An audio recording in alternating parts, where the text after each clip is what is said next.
And welcome to উদ্বোধন। তো আশা করছি তোমরা সবাই ভালো আছো। সামনেই এসএসসি জিডির পরীক্ষা। তো এবছরে আমাদের জিডিতে আমার অনেক ভাই এবং বোনরা ফাইনাল সিলেকশন পেয়েছে। তো আমার মনে হলো যে সামনে যেহেতু ফেব্রুয়ারি থেকে আগামী ফেব্রুয়ারি 2025-এ যেহেতু পরীক্ষা, তো জিডির যে প্রিভিয়াস ইয়ার প্রশ্ন আছে সেগুলো নিয়ে একটু ডিসকাশন করা যেতে পারে। আমি চেষ্টা করব একটু টাইমলি আর কি তোমাদের এই সলিউশনগুলো দেওয়ার চেষ্টা করতে। তো আজকে আমি শুরু করছি হচ্ছে 10-1-2023।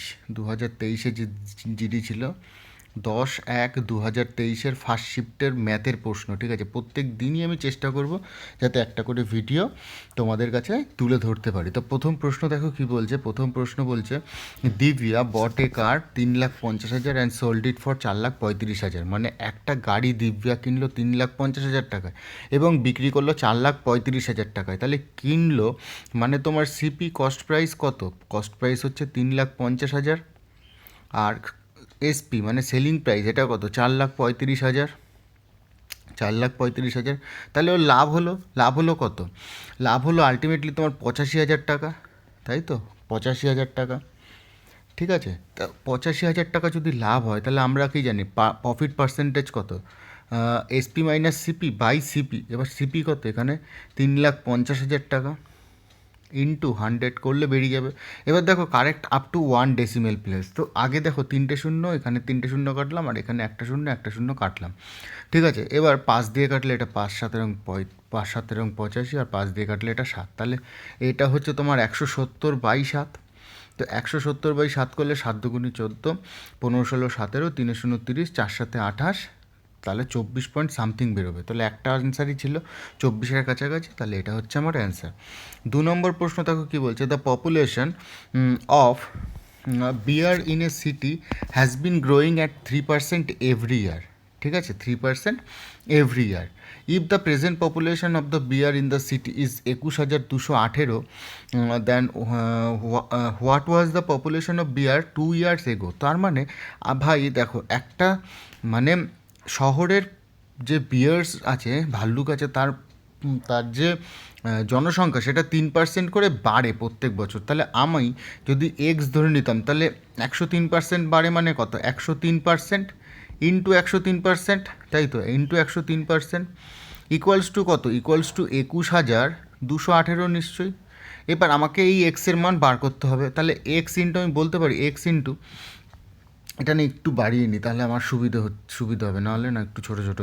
তাহলে 103/100 ইন্টু 103/100 আমি করতেই পারতাম, ইকুয়ালস টু কত? 21,218।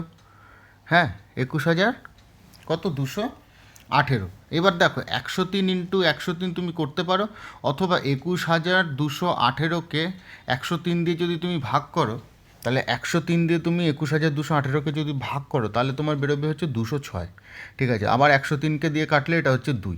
তাহলে এক্সের মান আমার বেরোবে এক্স বাই এখানে 100 ইন্টু 100, তার মানে 10,000। আর এই 10,000টা 2-এর সাথে ক্রস গুণ হয়ে যাবে, কত হয়ে যাবে? এটা এক্সের মান 20,000, ঠিক আছে? তো এইটা হচ্ছে আমাদের অ্যান্সার। এটা গেল 2 নম্বর। 3 নম্বর অঙ্ক কী বলছে?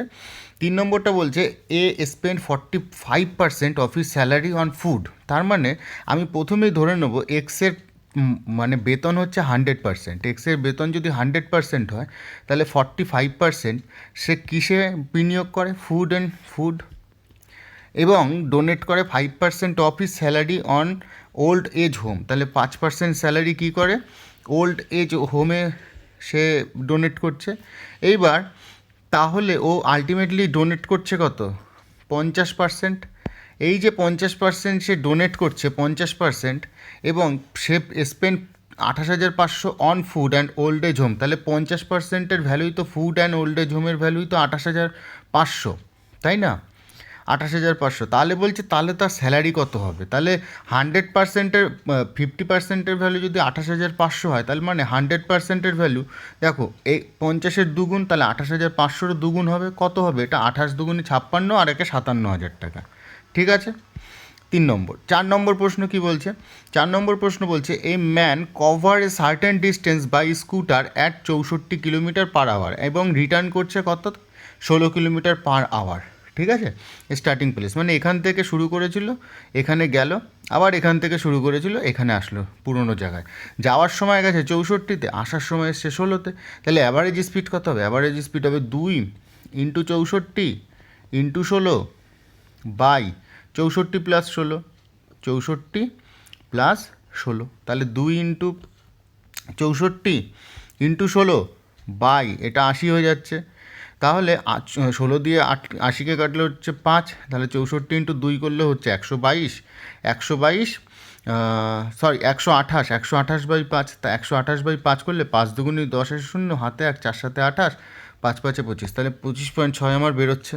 ঠিক আছে, নেক্সট কোশ্চেন 5 নম্বর বলছে how many prime number are there between 40 and 50। তো দেখো প্রাইম নাম্বারের ক্ষেত্রে একটা সংখ্যা মনে রাখতে হবে, কি 44 22 322 321। এবার এই সংখ্যাটা কি?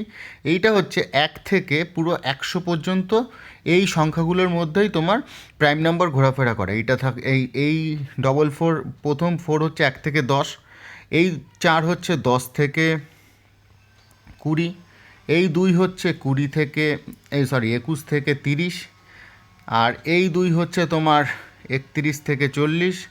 আমাকে বলেছে 40 থেকে 50, তাহলে এইটা হচ্ছে 40 থেকে 50। ঠিক আছে, 40 থেকে 50 হচ্ছে 3টে। এবার কী কী সংখ্যা সেখানে সংখ্যা হচ্ছে 41, 43 এবং 47।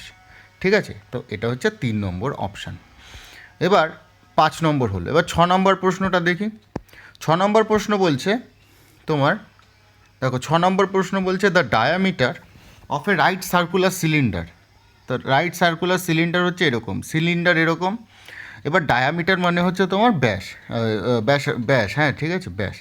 এবার ব্যাস বলছে 14 সেন্টিমিটার, তাই তো ব্যাস বলছে 14 সেন্টিমিটার, তাহলে ব্যাস হচ্ছে 14 সেন্টিমিটার। তাহলে এই যে ব্যাসার্ধ কত, টোটালটা যদি 14 হয় তাহলে এইটুকু 7 হবে, এইটুকু 7 হবে, আবার এইটুকুও 7 হবে। এবং হাইট বলেছে কত, 2 সেন্টিমিটার, হাইট বলেছে 2 সেন্টিমিটার। এবং বলেছে the some of its curve surface area and the total surface area is. তাহলে কার্ভ সারফেস এরিয়া কত রাইট সার্কুলার সিলিন্ডারের? কার্ভ সারফেস এরিয়া হচ্ছে 2 পাই আর এইচ, আর টোটাল সারফেস এরিয়া হচ্ছে 2 পাই আর এইচ, 2 পাই আর এইচ প্লাস পাই আর square, পাই আর square H. তাহলে 2 এখান থেকে common, এটা হচ্ছে তোমার কার্ভ সারফেস এরিয়া সিএসএ, আর টোটাল সারফেস এরিয়া হচ্ছে সিএসএ প্লাস হচ্ছে ভলিউম। তাহলে 2 পাই, সরি এখান থেকে তোমার কমন যাবে 2 পাই আর স্কোয়ার এইচ। ঠিক আছে, একটু দাঁড়াও, একটু এখানটায় একটু ভালো করে এঁকে দিই, সুবিধা হবে। তাহলে এইটা হচ্ছে তোমার রাইট সার্কুলার সিলিন্ডার, এখানে কার্ভ সারফেস এরিয়া হচ্ছে 2 পাই আর এইচ, আর টোটাল সারফেস এরিয়া হচ্ছে তোমার curve surface area plus volume. তো টোটাল সারফেস এরিয়া হচ্ছে 2 পাই আর এইচ, তো হচ্ছে 2 পাই আর এইচ প্লাস পাই আর স্কোয়ার, 2 পাই আর স্কোয়ার এইচ। ঠিক আছে,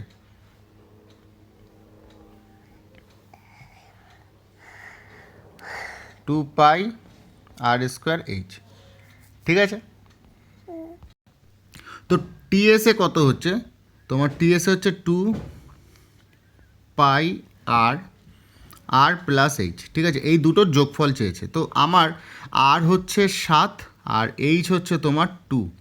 এবার আমি জাস্ট যোগ করে দেবো। তাহলে কার্ভ সারফেস এরিয়া এবং টোটাল সারফেস এরিয়া দুটোই চেয়েছে। তাহলে কার্ভ সারফেস এরিয়া আমার বেরোচ্ছে 2 ইন্টু 22/7 ইন্টু 7 ইন্টু 2, 7 7 কেটে গেল, তাহলে 22 দুগুণি 44 দুগুণি 88, এটা হচ্ছে 88। তো এখানে আর হচ্ছে 7, এইচ হচ্ছে 2, তাহলে এখানে আমার বেরোলো 88, আর এখানে বেরোলো 2 ইন্টু 22/7 ইন্টু 7, আর এখানে 7 প্লাস 2 9, তাহলে 7 7 কেটে গেল, এখানে হচ্ছে 22 দুগুণি 44, 44 ইন্টু 9 করলে আমার বেরিয়ে যাবে, 44 ইন্টু 9 করলে আমার বেরোবে 4 নং 36-এর 6, হাতে আমার 3, 4 নং 36, 37 38 39, তাহলে 396 প্লাস 88, 8 8 6 14 4, হাতে 1, 8 আর 8 16 17, আর 1 18 8, হাতে 1, আর এটা হচ্ছে 4, তাহলে 484 হচ্ছে আমার অ্যান্সার। ঠিক আছে, এটা গেল 6 নম্বর। 7 নম্বর প্রশ্ন কি বলছে? In how much time in how much time would ৮০,০০০ টাকা অ্যামাউন্ট টু ১,১৭,১২৮ টাকা at 10% per annum interest compound yearly. দেখো এটা সব থেকে ভালো সলিউশন যেটা হচ্ছে, আমি একদম শর্টকাটে তোমাদের বলে দিচ্ছি, ৮০,০০০ টাকা ছিল, ৮০,০০০ টাকা ছিল, সেখান থেকে হলো ১,১৭,১২৮ টাকা। তো এটাকে তুমি কাটো ভাই ৮ দিয়ে কাটলে এটা হচ্ছে তোমার ১০,০০০, আর ৮ দিয়েও এটাও যেতে পারে, ৮ একে ৮, ৯ 10 11, ৩ 7 37, ৮ 4 8 32, 32 5 5 51, ৮ 6 48, 49 50 51, 4 8 32, আর ৮ একে ৮, এরকম ১৪,৬৪১ টাকা। ঠিক আছে, এইবার এই যে তোমার ১০,০০০ টাকা যেটা বেরিয়েছে, ১০,০০০ টাকা বেরিয়েছে, আমি এটাকে তোমার ১০,০০০ যে টাকাটা বেরোলো, এটাকে আমি আরেকটু যদি ছোট করার চেষ্টা করি, করতে পারি, আর না হলে দেখো এটাকে আমি এইভাবেও লিখতে পারি, ১০-এর হচ্ছে তোমার পাওয়ারে, হ্যাঁ এটাকে এরকমভাবে লেখা যায় ১০০ স্কোয়ার। ঠিক আছে, এটাকে লেখা যায় কত, ১০০ স্কোয়ার। আর তোমার ১,৪৬,০০০ যে টাকাটা বেরিয়েছে, ১,৪৬,০৪১, ওটা তোমার যদি আমি স্কোয়ারে করি, তোমার বেরোবে ওটা ১২১ স্কোয়ার, ১২১ স্কোয়ার। এবার দেখো ১০০ নিজেই তো আবার একটা তোমার স্কোয়ার রুট, তো ১০০ আমি এটাকে কনভার্ট করতে পারি ১০-এর পাওয়ার 4-এ, ১০-এর পাওয়ার 4-এ, আর ১২১ টাকা করতে পারি ১১-এর পাওয়ার 4-এ। ঠিক আছে, তো এখানে 2 বছর যেহেতু আছে, 2 বছর, তো 2 বছরও এখানে হতেও পারে। এবার ১০০ থেকে ১২১ টাকা হয়েছে, 2 বছরে হতেই পারে। এবার যদি তুমি 2 বছর দেখো, এবার তারপরে ১০০ আবার ১২১ দুটোই আবার তোমার আরও ছোটোতে যায়।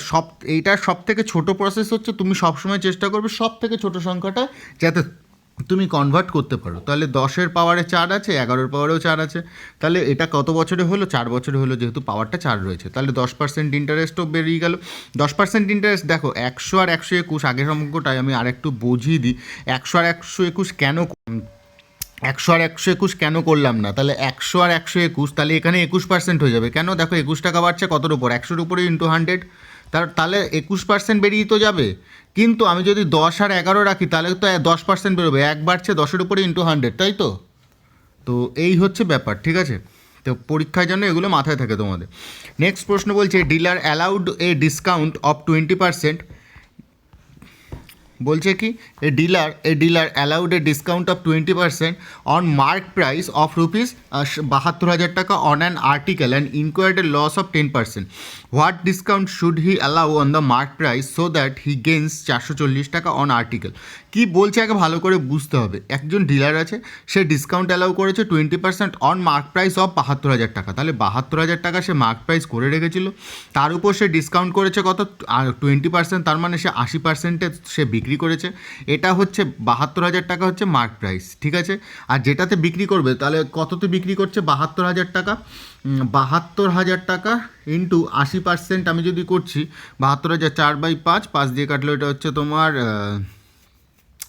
5 144, ৫৭,৬০০। তো ৫৭,৬০০ টাকা এটা হচ্ছে তোমার সেলিং প্রাইস। এইবার বোঝো ভালো করে, বলছে on an article and incurred a loss of 10%, তাহলে ৫৭,৬০০ টাকাটায় সে 10% লস করেছে, তার মানে এটা আলটিমেটলি 90%-এর ভ্যালু। তাহলে ৫৭,৬০০ টাকা যদি 90%-এর ভ্যালু হয়, তাহলে এখানে 100%-এর ভ্যালুটা কী হবে, 100%-এর ভ্যালু হবে তোমার ৬৪০ মানে ৬৪,০০০ টাকা। ঠিক আছে, ৬৪,০০০ টাকা। তাহলে বলছে what discount should he allow on the mark price so that he gains ৪৪০ টাকা অন আর্টিকেল। তাহলে মার্ক প্রাইসের ওপর সে কত টাকা ছাড় দিলে সে ৪৪০ টাকা আর্টিকেলের ওপর মানে লাভ করতে পারবে। ঠিক আছে, সে লাভ করতে পারবে। এবার আর্টিকেলের ওপর লাভ করতে গেলে ৬৪,০০০ টাকা হচ্ছে তার সিপি, ভালো করে বোঝো, ৬৪,০০০ টাকা সিপি, ৫৭,৬০০ টাকা ভাই এসপি, মার্ক প্রাইস হচ্ছে এইটা। তাহলে সিপি থেকে এসপি বাড়বে, তখনই তো সে ৪৪০ টাকা লাভ করবে। তাহলে ৬৪,০০০ টাকা প্লাস ৪৪০ টাকা মানে ৬৪,৪৪০ টাকাতে বিক্রি করলে তবেই তো তার লাভ হবে ৪৪০ টাকা, নাহলে কীভাবে হবে। এইবার ৭২,০০০ টাকা থেকে আমি ৬৪,৪৪০ টাকা যদি মাইনাস করি, তাহলে আলটিমেটলি ওকে ছাড় দিতে হবে। একটু কালিটা চেঞ্জ করে নিই, নাহলে একটু ঘিজিমিজি হয়ে যাবে। ৭,৫৬০ টাকা, ৭,৫৬০ টাকায় সে ছাড় দেবে। তাহলে ৭,৫৬০ টাকা কত টাকার ওপর ছাড় দিচ্ছে, নিশ্চয়ই ৭২,০০০ টাকার ওপর। তাহলে নিচে ৭২,০০০ টাকা, ইন্টু 100 করলে তোমার বেরিয়ে যাবে কত? 10.5%। ঠিক আছে, নেক্সট প্রশ্ন দেখো। এই যদি দেখো না একটু অসুবিধা হয় তাহলে আবার একটু রিপিট করে দেখে নিও, তাতে তোমাদেরই সুবিধা আছে। 9 নম্বর প্রশ্ন কি বলছে? 5 women can complete a work in 8 days while 8 children take 10 days to complete the same work. তার মানে আমি বুঝতে পারছি 5জন ওম্যান একটা কাজ করে 8 দিনে, সেই সেম কাজ 8জন চিলড্রেন করবে 10 দিনে। তাহলে সেম কাজ যদি হচ্ছে তাহলে 8 কেটে গেল, 5 দিয়ে কাটলে এটা 2, তাহলে এফিসিয়েন্সি রেশিও বেরিয়ে যাবে। তাহলে woman by children equals to 2:1। এটা আমার বেরোলো হচ্ছে ভাই এফিসিয়েন্সি রেশিও, এফিসিয়েন্সি। ঠিক আছে, এফিসিয়েন্সি। এইবার আমি বার করবো হচ্ছে টোটাল ওয়ার্ক। টোটাল ওয়ার্ক বার করবো কীভাবে? যে কোনো একটা থেকে। তাহলে 5জন ওম্যানের এফিসিয়েন্সি হচ্ছে 2 ইন্টু 8 দিনে করে, ও সেমই বেরোবে। দেখো 8জন চিলড্রেন ইন্টু এফিসিয়েন্সি হচ্ছে 1 ইন্টু 10। দেখো দুটোতেই সেম বেরোবে, 8 দুগুণি 16, 5 16 80। তাহলে 80 হচ্ছে আমার টোটাল ওয়ার্ক। এই কাজটা কারা করবে? How many days will 2 women and 4 children take to complete the work. তাহলে 80টা কাজ কারা কারা করবে? 2জন ওম্যান, তাহলে 2 women, তাহলে 2 women-এর এফিসিয়েন্সি হচ্ছে 2 প্লাস 4 চিলড্রেনের এফিসিয়েন্সি হচ্ছে 1। এবার এইটায় তোমার টোটাল বেরোলো কত? 2 দুগুণি 4 প্লাস 4, তাহলে 8। তাহলে 8 ইন্টু ডেজ ইকুয়ালস টু তোমার কত দিন? 80 দিন। তাহলে 8 ইন্টু ডেজ ইকুয়ালস টু তোমার 80 দিন। তাহলে 8 দিয়ে কাটলে এটা কত? 10 দিন তোমার টোটাল টাইম লাগবে। ঠিক আছে, 9 নম্বর অঙ্ক। 10 নম্বর অঙ্ক কী বলছে? X bought 40 pencil for a total of rupees 180 and bought 2 dozen of pen for 180। তাহলে এক্স কী করছে? 40টা পেন্সিল কিনছে 180 টাকায়। 40টা পেন্সিল, এটা হচ্ছে পেন্সিল কিনছে। তাহলে এক একটা পেন্সিলের দাম কত? এক একটা পেন্সিলের দাম হচ্ছে 4 টাকা 50 পয়সা। ঠিক আছে, ভালো কথা। আর সে পেন কিনছে 2 ডজন অফ পেন। তাহলে 2 ডজন অফ পেন মানে হচ্ছে 24টা পেন। 24টা পেন কিনলো সে কত টাকায় ভাই? 180 টাকায়। তাহলে 12 দিয়ে কাটলে এটা 2, 12 দিয়ে কাটলে এটা 15, তার মানে হচ্ছে 7 টাকা 50 পয়সা। তাহলে বলছে ডিফারেন্স কত বিটুইন 1 পেন এবং 1 পেন্সিল। তাহলে পেন্সিল কিনছে 4.5 টাকায়, পেন কিনছে 7.5 টাকায়। তাহলে ডিফারেন্স হচ্ছে কত টাকা? 3 টাকা। ঠিক আছে, 10 নম্বর প্রশ্ন। এবার 11 নম্বর প্রশ্ন কি বলছে? 11 নম্বর প্রশ্ন বলছে এ কার কভার্ড 240 কিলোমিটার ইন 5 আওয়ার্স। ভালো কথা। তাহলে 240 কিলোমিটার এটা হচ্ছে ভাই ডিস্টেন্স, আর 5 ঘন্টা এটা হচ্ছে তোমার টাইম। তাহলে ডিস্টেন্স আপন টাইম আমরা কি জানি? স্পিড জানি। তাহলে 5 ঘন্টা দিয়ে 240কে কাটলে আমার বেরোলো হচ্ছে স্পিড। তাহলে স্পিড কত বেরোলো? Speed equals to 4 5 20, 48 kilometre per hour. এইবার 48 কিলোমিটার পার আওয়ার। এবার কি বলছে? If it travels with half of its usual speed. তাহলে half of its usual speed মানে হচ্ছে 48 যদি হয় তাহলে 24 কিলোমিটার পার আওয়ারে যাবে। সে কতটা টাইম লাগাবে? তাহলে সে টাইম লাগাবে then how much more time মানে সে যদি গতিবেগ ভাই হাফ করে দেয়, তার মানে টাইম আগে লাগছিল হচ্ছে 5 ঘন্টা। তাহলে 240 কিলোমিটার যেতে 24 কিলোমিটার পার আওয়ারে লাগবে নিশ্চয়ই এখন 10 ঘন্টা। তাহলে বলছে more time will be taken to cover the same distance. তাহলে কত সময় বেশি লাগছে? তাহলে আগে 5 ঘন্টা লাগতো, এখন 10 ঘন্টা লাগছে। বেশি লাগছে নিশ্চয়ই 5 ঘন্টা। ঠিক আছে, এখানে কিন্তু অনেকে 10 ঘন্টা অ্যান্সার দাগিয়ে দিয়ে চলে আসবে, বলবে না আমি তো সব পেরেছি, কিন্তু আলটিমেটলি দেখা যাবে কিছুই পারেনি। ঠিক আছে, তো নেক্সট কোশ্চেন 12 নম্বর প্রশ্ন বলছে এ কোন অফ রেডিয়াস 9 সেন্টিমিটার, এরকম। A cone of a radius of a 9 centimetre and height বলছে কত? 15 centimetre. Melted and made into a সিলিন্ডারে মেল্ট করতে হবে। সবসময় মনে রাখতে হবে যেটার হাইট হচ্ছে 45 সেন্টিমিটার মেল্ট করব। ভালো কথা। মেল্ট যদি করি তাহলে এদের ভলিউম যেটা আছে সেইটা, মানে এই ধরো এটার মধ্যে একটা কেরোসিন তেল থাকে পুরোটাই, আর এটার মধ্যে তোমার কেরোসিনটা রাখতে হবে, তাহলে ভলিউমটাই তো চেঞ্জ হবে। তাহলে এর ভলিউম কি? 1/3 পাই আর স্কোয়ার এইচ, আর এর ভলিউম কি? পাই আর স্কোয়ার এইচ। ঠিক আছে, পাই আর স্কোয়ার এইচ। ঠিক আছে, তো এখানে তোমার দুটোর ভলিউমই আসবে। তো বলেছে ডায়ামিটার অফ দ্য সিলিন্ডার, আগে রেডিয়াস বার করবো, তারপর সিলিন্ডারের ডায়ামিটার অটোমেটিকলি বেরিয়ে যাবে। তাহলে 1/3 ইন্টু, দেখো পাই কেটে যাবে দুই দিকে, এটার 9 ইন্টু হাইট হচ্ছে 15 ইকুয়ালস টু, আর আমি জানি না আর স্কোয়ার ইন্টু এইচ কত? 45। 15 দিয়ে কাটলে এটা 3 দিয়ে কাটলে এটা 3, আর 3 3 কেটে গেল, তাহলে আর স্কোয়ারের ভ্যালু হচ্ছে 9। ঠিক আছে, তাহলে আর এর ভ্যালু কত? আর এর ভ্যালু হচ্ছে 3। আর এর ভ্যালু যদি এই ক্ষেত্রে এটার যদি আর এর ভ্যালু 3 হয়, এটার আর এর ভ্যালু 3 হয়, তাহলে টোটালটা কত? 6। তাহলে 6 হচ্ছে আমার অ্যান্সার। ঠিক আছে, যেহেতু তোমার কী চেয়েছে এখানে, ডায়ামিটার চেয়েছে, রেডিয়াস কিন্তু চাইনি। ঠিক আছে, 12 নম্বর প্রশ্ন। 13 নম্বর প্রশ্ন দেখো কি বলছে। 13 নম্বর প্রশ্ন কি বলছে? 13 নম্বর প্রশ্ন বলছে যে 5x বাই মাইনাস 2y, তাহলে আমি লিখি 5x minus 2y by X minus 2y equals to কত? 9/17। ভালো কথা। এবার দেখো এটা কিচ্ছু করার নেই, এটা কোনো না কোনো গুণ করবো। তাহলে 5 7 কত? 85x minus 34y equals to 9x minus 18y। তো ওয়াই ওয়াই একদিকে যাবে আর এক্স এক্স একদিকে যাবে, তাহলে 85 থেকে 9 মাইনাস গেলে আমার বেরোচ্ছে 76x ইকুয়ালস টু 34। যদি মাইনাস ওদিকে চলে যায় প্লাস হয়ে যাবে, তাহলে এটা হয়ে যাচ্ছে তোমার 16y, তাই তো? 16y মাইনাস 34 ছিল, 17 দুগুণে 34 আর 9 দুগুণে 18। তাহলে এক্স বাই ওয়াই আমার বেরোবে 2 দিয়ে যদি কাটি এটা বেরোচ্ছে 8, 2 দিয়ে কাটলে এটা হচ্ছে তোমার 3 দুগুণে 6, 7 1 6 16, 8 দুগুণে 16, 2 দিয়ে কাটলে এটা হচ্ছে 19 আর 2 দিয়ে কাটলে এটা হচ্ছে 4। তাহলে এক্স বাই ওয়াই আমার বেরোলো 19/4। না না না, এক্স বাই ওয়াই 19/4 না, তাহলে এখানে এক্স আর এখানে ওয়াই, হ্যাঁ 4/19 বেরোবে। ঠিক আছে, 4/19 বেরোবে। এক্স আর ওয়াই 4/19 বেরোলো। ঠিক আছে, এইবার বলেছে 9x/13y কত? তাহলে 9x/13y আমি বার করবো। দেখো 9x মানে 9 × 4 আর 13y মানে হচ্ছে 19 × 13, তাহলে 4 নং 36। দেখি 36 কোথায় আছে, এই যে 36/247, এটা হচ্ছে অ্যান্সার। ঠিক আছে, নেক্সট প্রশ্ন 14 নম্বর প্রশ্ন কি বলছে? 14 নম্বর প্রশ্ন বলছে Mohan is selling a table at 1832 টাকায়। যদি বলছে সে প্রফিট করছে 18%, তাহলে 18% যদি প্রফিট করে, কস্ট প্রাইস হচ্ছে 100 টাকা, 18% প্রফিট করে হলো 118 টাকা। 118 টাকার ভ্যালু হচ্ছে 1832। ঠিক আছে, তাহলে 1832-এর ভ্যালু হচ্ছে 118, তাহলে 100-র ভ্যালু কত? তাহলে 1832/118 যদি করি আমি, আর এটা কত গুণ হচ্ছে? 24 গুণ। ঠিক আছে, তাহলে কত? দেখো 8 আর এই 4, 4 এটা কত? 32। এইভাবে বেরোয় আর কি।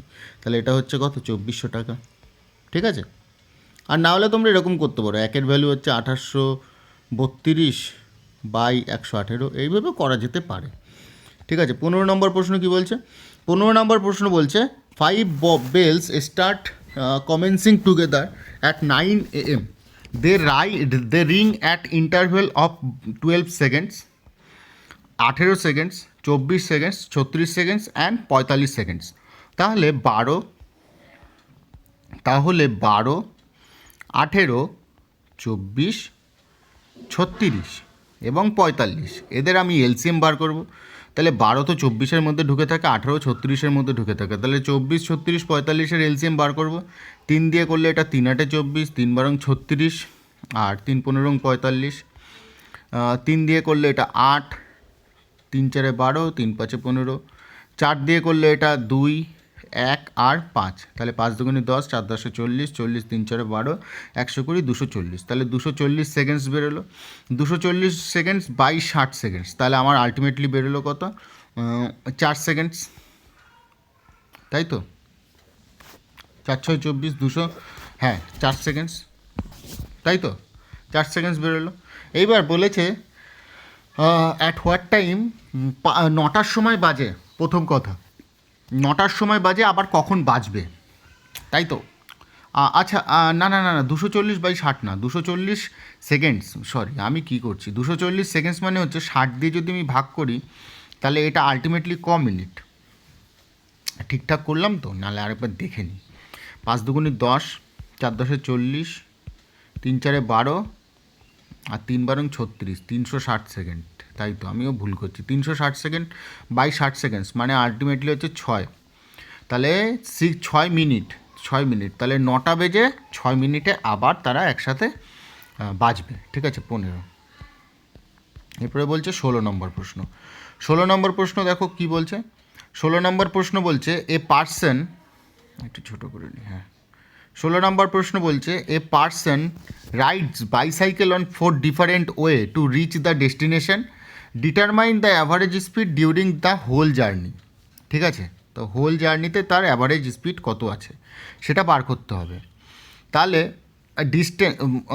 অ্যাভারেজ স্পিড বার করব। তাহলে ডিস্টেন্স হচ্ছে 20 ডিস্টেন্স ছিল, 20তে হচ্ছে তোমার 5, তাহলে স্পিড, তাহলে এটাই লাগছে কত মিনিট, 4 ঘন্টা। 15তে লাগছে 3, না আমি না এখানেই করে দিই, সব থেকে ভালো হবে। এটাই আমি আওয়ারটাও বার করে নিই। এখানে আওয়ার হচ্ছে এখানে 4 ঘন্টা, এখানে 5 ঘন্টা, এখানে 5 ঘন্টা, এখানে 5 ঘন্টা, এখানে 5 ঘন্টা, এখানে 6 ঘন্টা। তাহলে টোটাল ওর বেরোলো হচ্ছে 20 আর 15 35, 35 আর 10 45, 45 আর 24, 45 আর 24 হচ্ছে 5 আর 4 9, 69, তাই তো? হ্যাঁ ঠিক আছে। আর ওর ঘন্টা বেরোলো হচ্ছে 4, 5 5 10, 10 আর 4 হচ্ছে 14, 14 আর 6 হচ্ছে 19, 14 আর 6 হচ্ছে 19।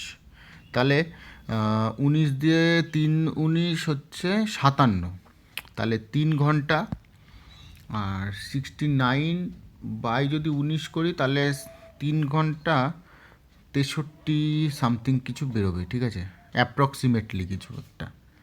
এইটাই হচ্ছে তোমার অ্যান্সার, 3 ঘন্টা 63 মিনিট এরকম কিছু। তো এই হচ্ছে অ্যান্সার। আর না হলে দেখো এগুলো 4.5 কিলোমিটার পার আওয়ার, 5.5 আর 2.45 এরকম, এটা আলটিমেটলি হবে না, এটাই হবে অ্যান্সার। ঠিক আছে, তো নেক্সট প্রশ্ন 17 নম্বর কি বলছে। 17 নম্বর প্রশ্ন বলছে the income of a person 95,000 and his expenditure 75,000। ভালো কথা।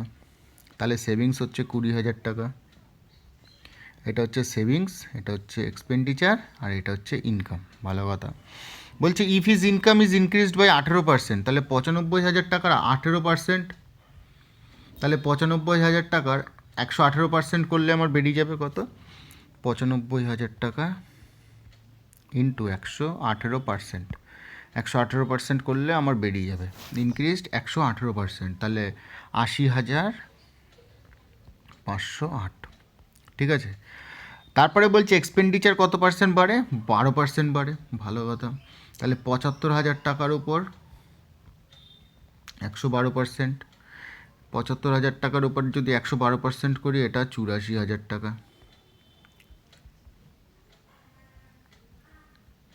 সরি, 95,000 টাকার উপর যদি 118% করি না, এটা না ভুল করলাম, এটা আমার বেরোবে হচ্ছে, দাঁড়াও করে নিচ্ছি, এটা আমার বেরোবে হচ্ছে 1,12,100 টাকা, 1,12,100 টাকা। ঠিক আছে, 1,12,100 টাকা। আর তাহলে দেখো 1,12,100 টাকা এখন ওর ইনকাম, আর এক্সপেন্ডিচার হচ্ছে 84,000 টাকা, তাহলে সেভিংস হচ্ছে 28,100 টাকা। আগে ছিল 20,000, এখন হচ্ছে 28,000, তাহলে আলটিমেটলি বাড়লো কত, 8,100 টাকা, 8,100 টাকা। তাহলে এই যে 8,100 টাকা ওর বাড়লো, কত টাকার উপর বাড়লো, 20,000 টাকার উপর বাড়লো, ইন্টু 100 করলে আমার 40.5ই তো হবে। এরপরে হচ্ছে 18 নম্বর প্রশ্ন। 18 নম্বর প্রশ্ন কি বলছে, প্রপোর্শন, ফোর্থ প্রপোর্শন, তাহলে √6 by √8 equals to √21 by X, কিছু নেই মানে এক্স। তাহলে √6 বাই √8, তাহলে আমি গুণ করব এটা, তাহলে এক্স √6 ইকুয়ালস টু √21 ইন্টু 8, তাই তো? তাহলে এক্স √6 ইকুয়ালস টু 8 এটাকে ছোটো করে নিই, 3 ইন্টু 7 ইন্টু 2 ইন্টু 2 ইন্টু 2, তাই তো? 3 ইন্টু 7 ইন্টু 2 ইন্টু 2 ইন্টু 2। আর এটাকে আমি যদি করি তাহলে 2 3 দুগুণি 6, আলটিমেটলি তো কত বেরোচ্ছে, এটা বেরোচ্ছে তোমার 2√x √6 ইকুয়ালস টু 2 রুট 3 সাথে 21 দুগুণি 42, 42 এরকম, ঠিক আছে। তাহলে রুট 6কে দিয়ে 42কে আমি যদি কাটি তাহলে এক্স আমার বেরোচ্ছে 2√7। এই হচ্ছে তোমার অ্যান্সার 18 নম্বর প্রশ্ন, ঠিক আছে। এরপর 19 আর 20 এই দুটো প্রশ্ন আছে, ঠিক আছে। 19 নম্বর প্রশ্ন কি বলছে? 19 নম্বর প্রশ্ন বলছে A can paint a painting in 12 days. A can paint a painting in 12 days আর B can paint the same painting in 8 days. C can paint the same painting in 10 days. Find the approximate number of days in which the painting can be painted by A if he is accompanied by both B and C together in alternate day. A start painting on the first day. ভালো কথা, বুঝিয়ে দিচ্ছি পুরোটাই। এটার LCM হচ্ছে আমার 120, এটা হচ্ছে 10 এফিসিয়েন্সি, এটা হচ্ছে তোমার 15 এফিসিয়েন্সি, এটা হচ্ছে 12 এফিসিয়েন্সি। বলতে চাইছে কি যে এ প্রথমে কাজ শুরু করে, এর সাথে প্রথম দিন করে B, alternate day by both B and C together on alternate day। দেখো কি বলছে এইখানটায় দেখো, which the paints can be painted by A if he is accompanied by both B and C together একসাথে on alternate day and A start painting on the first day alone। তার মানে প্রথম দিন ও কী করবে? প্রথম দিন ভাই ও একা কাজ করবে, প্রথম দিন পেইন্ট করবে ও একা। তাহলে এ একদিনে করে 10 ইউনিট, পরের দিন কি করবে? এ প্লাস বি প্লাস সি তিনজনেই করবে একদিনে, টোটালটা 12 আর 15 হচ্ছে 27 আর 37, ঠিক আছে। তাহলে আলটিমেটলি ভাই দুদিনে ওরা করলো কত? 47 ইউনিট। তাহলে 2 দুগুণি হচ্ছে 4, আর এটাও যদি 2 করে দিই তাহলে 7 দুগুণি 14, 4 হাতে 1, 4 দুগুণি 8 আর 1 9, 94 ইউনিট 4 দিনে করে ফেলেছে। পরের দিন আবার আসবে এ, ভালো কথা, এখানে আমি একটু অন্য করলাম।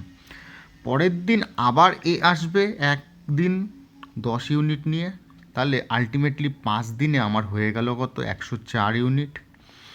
আমার লাগবে কত? আর 16 ইউনিট।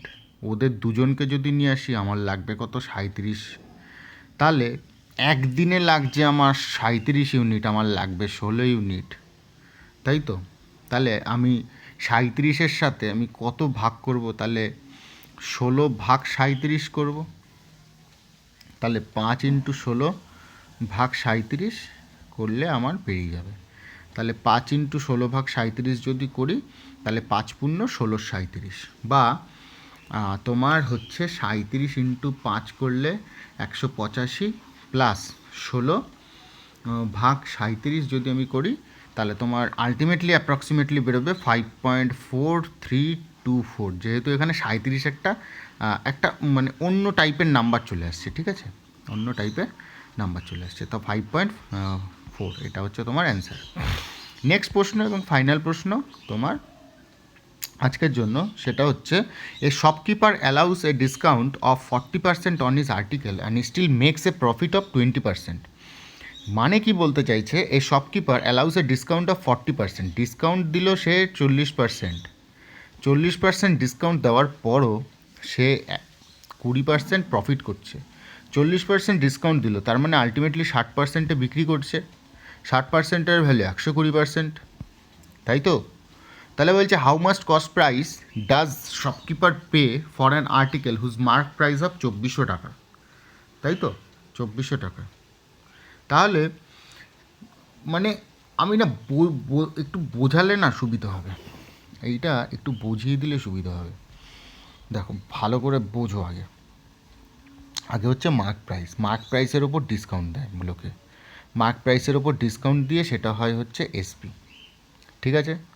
তো মার্ক প্রাইস আমার ছিল 100 টাকা, ডিসকাউন্ট দিল কত টাকা? 40 টাকা, এসপি হলো কত? 60 টাকা। এই যে 60 টাকা যে এসপিটা হচ্ছে, তার মানে কস্ট প্রাইস থেকেও তো একটা তোমার এসপি আসে, কস্ট প্রাইসের সাথে হয় প্রফিট হয় আর না হলে হয় লস, তারপরে এসপি আসে। তাহলে এই যে 60 টাকা যে বেরোচ্ছে, হ্যাঁ 60 টাকা, এইটাও আমার 100 টাকা যদি হয় সেখান থেকে আবার 20% প্রফিট হয়ে আলটিমেটলি 120 টাকার রেসপেক্টে চলে যাচ্ছে। তাহলে আমি যদি এটা লিখি ভালো করে, এমপি এসপি সিপি তাহলে এমপি যখন 100 তখন এসপি হচ্ছে 60, সিপি যখন 100 তখন এসপি হচ্ছে 120। তাহলে এটাকে ডবল করে দিলেই তো হয়ে যায়। এটাকে যদি 2 করে দিই তাহলে তো এটা 200 হয়ে যাবে, আর এটা 120 হয়ে যাবে। আমার তো এসপিটাকে মেলাতে হবে, তাহলে 120 এই দুটো মিলে গেল, এটা 200 আর এটা 100। এইবার বলছে how much cost price does shopkeeper pay for the article whose mark price 2400। তাহলে 200-র ভ্যালু 2400, 100-র ভ্যালু কত? 1200। এই হচ্ছে তোমার অ্যান্সার। তো এই ছিল আজকের প্রশ্ন মোটামুটি। তো আশা করি তোমাদের ভিডিওটা ভালো লেগেছে। যদি ভালো লাগে তাহলে বন্ধুদের সাথে শেয়ার করতে পারো, আর চ্যানেলটাকে ভালো লাগলে চ্যানেলটাকে সাবস্ক্রাইব করে নিতে পারো। আমি চেষ্টা করব আগামী দিনগুলোতে টপিক ওয়াইজ যাতে দিতে, যাতে তোমাদের সুবিধে হয়। তো ভালো থেকো সবাই, খুব ভালো করে পড়াশোনা করো যাতে সামনের জিডিতে তোমাদেরও সিলেকশনটা হয়ে যায়।